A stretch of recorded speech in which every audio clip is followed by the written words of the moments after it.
Hola, mis criaturas de la noche.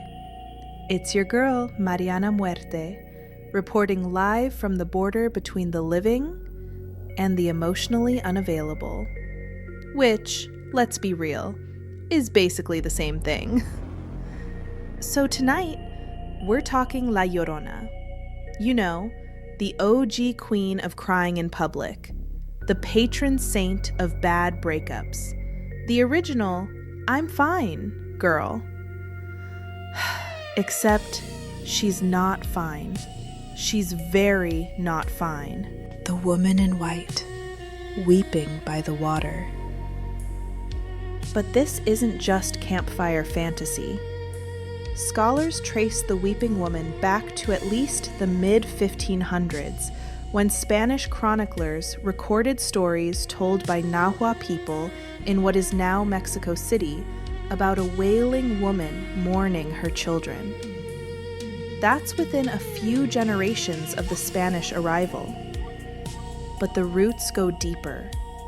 Some versions of the tale stretch back into pre-Hispanic times, woven into indigenous belief systems tied to water spirits and maternal figures like Cihuacoatl, a goddess whose lament was said to foretell sorrow and loss.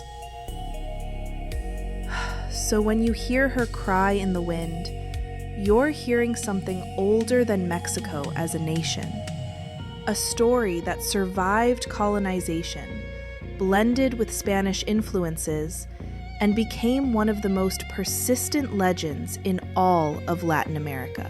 You probably heard the classic bedtime story version. Once upon a time, a beautiful woman drowned her kids, realized she messed up, and now she roams rivers crying, "Mis hijos," forever. Cute, wholesome. Sleep tight, niños. But that's not the whole story, because La Llorona has patch notes depending on who you ask. In some versions, she's a scorned lover. In others, she's a cursed bride. In one version, she drowns her kids. In another version, she doesn't even have kids. She just wanders around like, "Hey bestie, do you want to swim?" Honestly, she's like the Latina Slender Man, but with better hair and worse coping mechanisms. Okay, aquí viene lo spooky. La Llorona doesn't just haunt rivers. There are sightings in highways, hotels, border towns, schools, and one Taco Bell in El Paso. But that one might have been a drunk Thea.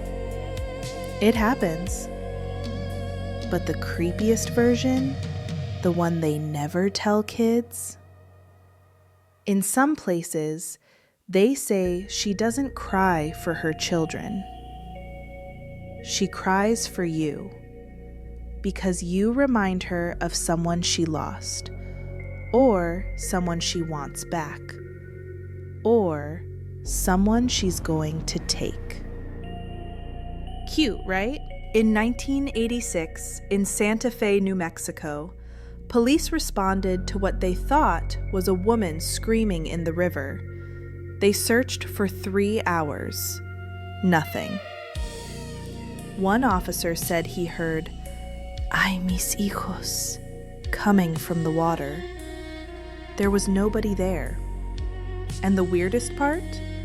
The sound traveled upstream. Physics was like, yeah, I'm gonna clock out early. So, if you're ever near a river at night and you hear a woman crying, don't go help. Don't investigate. Don't be the main character in a cautionary tale. Just walk away. Or better yet, run. Because if La Llorona calls out for her children, she might be calling for you. But anyway, that's tonight's bedtime story, babies. Like, follow, and drop a comment. Should I cover El Cucuy next? or the Fresno nightcrawler. Hasta la sombra. It's your girl, Mariana Muerte, disappearing into the night.